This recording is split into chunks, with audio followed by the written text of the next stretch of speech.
The night my husband asked me to scale back at work for his sister, I did something that genuinely confused him. I smiled. Not the kind of smile he was hoping for. Not the warm, accommodating one he'd come to rely on over 6 years of marriage. The one that meant, okay, fine, I'll figure it out. This smile was different, quieter. He couldn't quite place it, and I could see the uncertainty flicker behind his eyes for just a moment before he decided to interpret it as agreement. He was wrong about that, but he wouldn't find out for a while yet. 2 weeks before that conversation, we were at Bouchon, the little French place on Park Road, with the cracked leather banquettes and the single candle on each table that always burned down to nothing by the time dessert arrived. Finn had made the reservation himself, had told me to wear something nice, had already known what he was ordering before we sat down. That was my husband. Deliberate and prepared, a man who liked to be ahead of things. Or that was who I thought he was. We were celebrating. I had just been promoted to Senior Account Director at Creston Health, the largest healthcare marketing agency in the Southeast, and it was the kind of promotion that comes with a real office and a real salary, and the kind of title that makes people at networking events stop doing that polite, glazed-over nodding and actually pay attention. 7 years of 80-hour weeks. 7 years of pitching in boardrooms where the men spoke slowly and loudly to make their ideas sound more certain than mine. 7 years of being the first one in and the last one out, and being told I was aggressive when I advocated for myself, while the men who did the same thing were called driven. To the smartest person I've ever known, Finn said, raising his burgundy across the table. I laughed and said something self-deprecating the way I always did, and he said stop it and looked at me with so much pride that I let myself believe, just for that one evening, that we had built something real, something that held. That dinner was on a Friday night. By Sunday afternoon, I would understand that I had been wrong about almost everything. It started with a phone call I wasn't supposed to hear. I was in the kitchen refilling my water when Finn stepped out onto the back deck, sliding the door almost all the way closed. Not completely. Just enough to feel private, not enough to actually be. I caught fragments. She has nowhere else to go. I can't just leave her out there. She'll make it work. That last one is what stopped me cold. She'll make it work. Not we, not I, she. When Finn came back inside, he had the measured look he always wore when he'd already decided something and was now staging the conversation that would make it sound mutual. His younger sister Roxanne, Roxy, everyone called her, had just finalized her divorce. According to Finn, her ex-husband had gotten the house in the settlement. She was drained financially, and she was, in his exact words, in a really dark place. She needed somewhere to land. She needed family around her. Since his parents had moved to a 55 and over community in Scottsdale that had strict guest policies, that left us. He explained all of this calmly, in the reasonable voice he used when he thought the answer was already obvious and he was just waiting for me to catch up. I sat with it for a moment. I had known Roxy for the entire 6 years Finn and I had been together, and the portrait he was painting, the gutted, homeless, financially devastated woman, didn't quite match the one who had shown up to my sister's baby shower and texted me afterward that my gift looked a little last minute. Or the one who referred to my job in healthcare marketing as basically just PR for pharmaceutical companies. Like that settled something. Or the one who had once told Finn quietly but not quietly enough that he could have found someone a little more low-key. She'd said it in a way that made it sound like advice. "How long?" I asked. "Just until she gets on her feet. A few months, probably." "And where would she stay?" "The guest room." He paused, and I was thinking, while she's adjusting, it might help if you worked from home more often. During the day, just so she's not alone. She's going through a lot, and it would mean a lot to her to have someone around. There it was, the actual ask wearing the clothes of a smaller ask. I looked at him for a long moment. He held my gaze, steady and certain. He didn't look like a man asking his wife for something that cost anything. He looked like a man describing a sensible arrangement he had already finalized in his head. "Finn," I said carefully, "I just got promoted. I'm 3 weeks into a new role. I have accounts that are expecting a version of me who is fully present and not managing someone else's emotional recovery from a spare bedroom." "You're not her therapist," he said. "You'd just be there, present. It would make her feel less alone." "Why can't you be there?" I asked.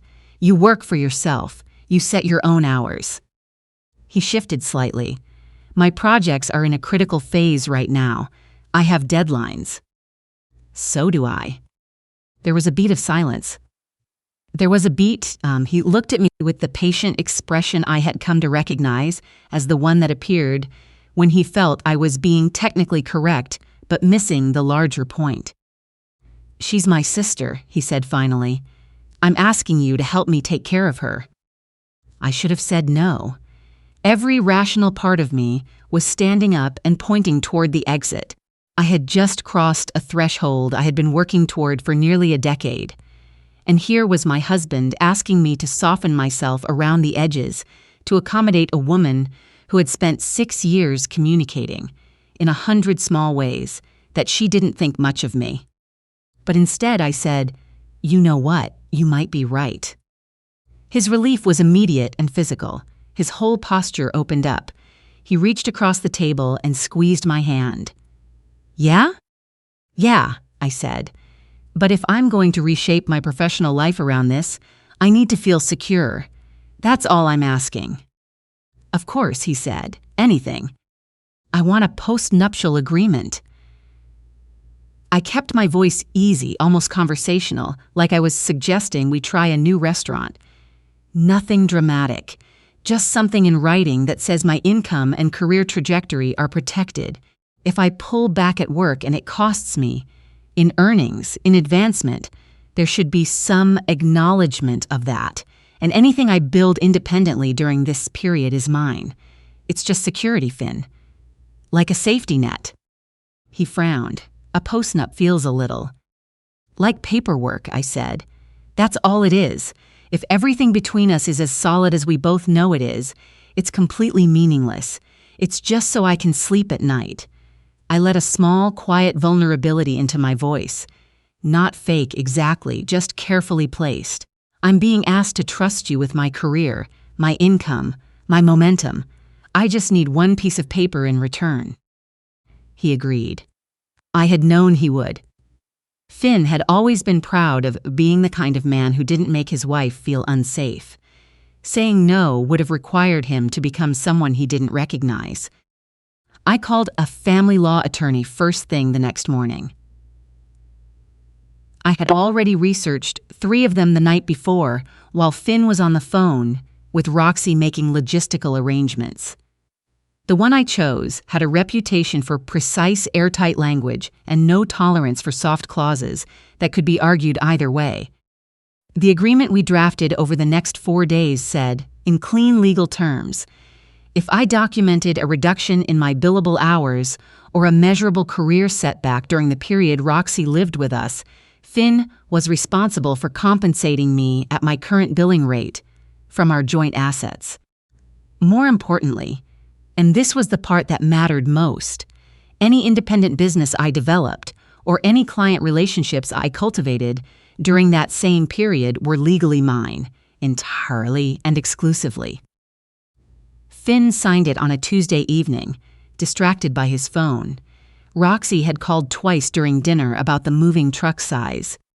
She arrived that Saturday with 2 loaded SUVs and a detailed set of preferences. I was standing on the front porch when they pulled up. Roxy got out of the passenger side of Finn's car, straightened up, and looked at our house, the house where I had replaced every light fixture, repainted every room. planted the beds along the front walk and said, before she'd even closed the car door, "It looks smaller than I remember." I kept smiling, the same smile I had been wearing all week. "Welcome," I said. "We're so glad you're here." She walked past me toward the front door without responding. Finn shot me an apologetic look over the roof of the car. "She's exhausted," he said. "Of course," I said. Inside, Roxy made a slow circuit of the guest room and announced that the mattress felt a little firm, that she'd need a different lamp because the overhead light gave her headaches, and that she hoped I didn't use strong cleaning products because she was sensitive to fragrances. All of this in the first 20 minutes. I said I'd take care of it. I smiled. I went to the kitchen and made tea. The following 2 weeks were a master class in deliberate friction. Roxy didn't make direct demands. She was too smart for that. She made observations. The guest bathroom towels were a little scratchy. The coffee I bought was a little acidic. She'd stand in the kitchen while I cooked and watch in silence, and then compliment Finn on his appetite in a way that somehow implied I had tried to undermine it. She'd leave cabinet doors open. She'd rearrange things on the counter and look genuinely confused when I noticed. She never said anything I could point to directly. She was too careful for that. But the disapproval was constant, a low-grade static filling every room she entered. And through all of it, I went to work every single day. I had not reduced my hours by 1 minute. I had not shifted a single meeting. I had not, in any documented way, stepped back from my role at Creston. Because I had also been doing something else in the evenings, after dinner, in my office with the door closed. I had been building a proposal. The discovery came on a Wednesday in the 3rd week, and it happened the way the important things usually happen. Not with drama, but with a folder. I had offered to help Roxy organize her paperwork. She needed a filing system, she'd said. Everything was a mess from the move. She handed me a stack of folders without really looking at what was in them. She was watching something on her phone. The folder near the bottom of the stack was from a bank I didn't recognize. I almost set it aside. Instead, something made me open it. It was a personal account statement, in Roxy's name only. The account had been opened 14 months ago, funded by the net proceeds of a cash sale. A condo in the Noda neighborhood that Roxy had owned independently, pre-marriage, and sold without telling her ex-husband because it predated their union and was solely hers. After paying off the small remaining mortgage, she had deposited the balance directly into this account. $347,000. She had been sitting on $347,000 while telling her brother she had nothing. She had moved into my home, rearranged my countertops, criticized my towels, and positioned herself as a woman with nowhere to turn, while a substantial sum of money sat quietly in an account she had never mentioned to anyone. I slid the folder back into the stack, exactly where it had been. I put everything in order, handed it back to her with a smile, thanked her for letting me help, and went to my office and closed the door. I sat at my desk for a long time without moving. Then I opened my laptop and sent the email I had been drafting for 3 weeks to my director at Creston. I was going independent. I wanted to formalize the consulting arrangement we'd discussed informally at my last review. I had already outlined the rate, the scope, and the timeline. Her response came back in under an hour. She said yes, and she said she'd been hoping I'd ask. The following Saturday morning, I made a real breakfast: eggs, crispy turkey bacon, fresh coffee, orange juice from actual oranges, and waited for them at the kitchen table. Finn came down first and stopped in the doorway. "What's the occasion?" "Today's my last day as a Creston employee," I said, pouring him coffee. "Starting Monday, I'll be operating my own consulting practice. Creston's my primary client. I set my own hours, I work from wherever I need to, and my income is structured differently. Better, actually. He stared at me. You didn't tell me you were planning this. I've been thinking about it for a while, I said pleasantly. The timing felt right. Roxy appeared in the kitchen doorway in her bathrobe, looking between us. So you quit? I launched, I said. I set down my fork. Actually, since we're all here, there are a few other things I'd like to talk through. I placed the photocopied bank statements in the center of the table. Roxy went perfectly still. The only sound was the refrigerator hum. I found these while I was organizing your paperwork, I said. I want to make sure I understand what I'm looking at, because I've been operating under a specific set of assumptions. Finn told me you'd been left with nothing after divorce, that you had no savings, no cushion, nowhere to go. And based on that understanding, I agreed to adjust my professional life and signed a legal agreement formalizing that adjustment. I kept my voice level, almost conversational. But these statements show a personal account with $347,000 that you've held for over a year.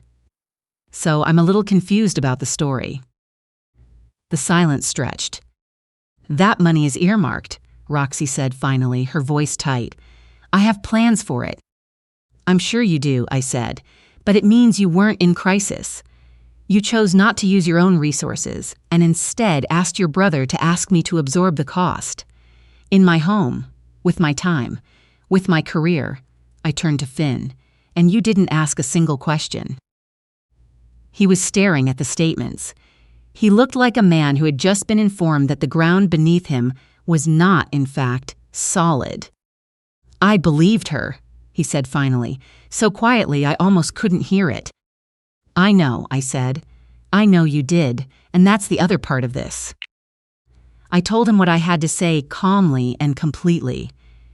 I told him that I loved him, and that I meant it, and that love, by itself, wasn't the same as being treated like a full partner. I told him that the moment he looked at my career and saw a scheduling convenience to be rearranged around, a situation he hadn't even verified, something had shifted that I couldn't shift back. I told him that the postnuptial agreement he had signed, without reading it, was going to shape what came next. He called his own attorney within the week. His attorney was good. But the postnup was better. Every independent client contract I had signed during Roxy's residence was documented, dated, and legally protected under terms Finn had agreed to in writing. My consulting practice wasn't a marital asset. Neither were the second and third clients I had quietly begun cultivating in the evenings, while everyone assumed I was catching up on administrative work. He tried to argue about the house. My attorney reminded his attorney about 6 years of equal mortgage contributions and spotless financial records. That argument ended quickly. We finalized the divorce in 10 weeks. I kept the house. He helped Roxy load her things back into the same 2 SUVs they'd arrived in, and on a cold Thursday in November, they pulled out of the driveway and I watched them go from the living room window. The house felt different after, not empty. It had never been theirs to fill in the first place. It felt like it had exhaled. I repainted the guest room the following weekend. A warm sage green I'd been thinking about for months. I moved a reading chair into the corner and put up a shelf for the books I'd been stacking on the nightstand. I ordered a plant, a big, sprawling pothos, and set it on the windowsill where it could catch the morning light. By January, I had signed a contract with a regional hospital network that had been on my radar for almost a year. By March, I had hired my first full-time subcontractor, a former colleague who was sharp and ready for more than freelance piecework. By spring, I was billing more in a quarter than I had made in any previous calendar year at Creston. I heard through a mutual acquaintance that Roxy had purchased a condo in Charlotte. A nice one, apparently. Cash transaction, fast close. Finn called once, on a Saturday afternoon sometime around May. I was in the backyard pulling weeds from around the tomato plants I had put in along the back fence, something I'd wanted to do for years and never gotten around to. "I've been doing a lot of thinking," he said when I answered. He talked for a while. He talked about how he had handed his discomfort to me every time things got complicated, because I had always handled it, and somewhere along the way, he had started mistaking my capability for willingness. He talked about how he had never asked whether what he was requesting was fair, only whether it was possible.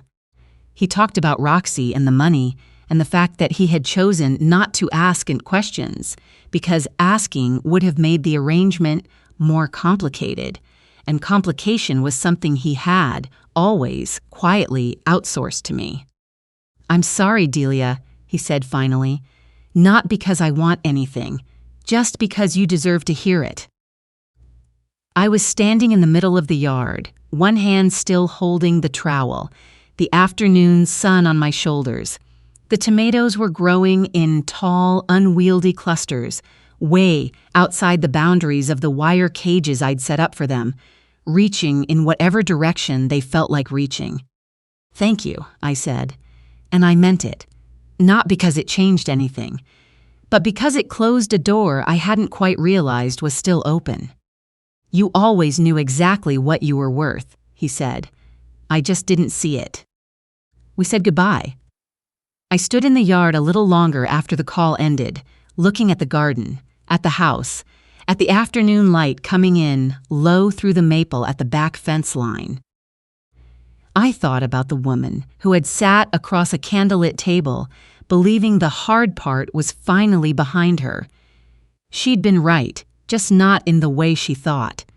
The hard part was what happened after that dinner.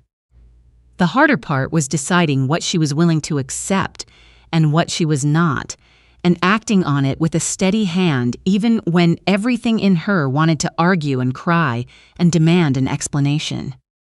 That woman had built something no one could renegotiate, something in her name, structured on her terms, earned by her own work and her own quiet, deliberate patience.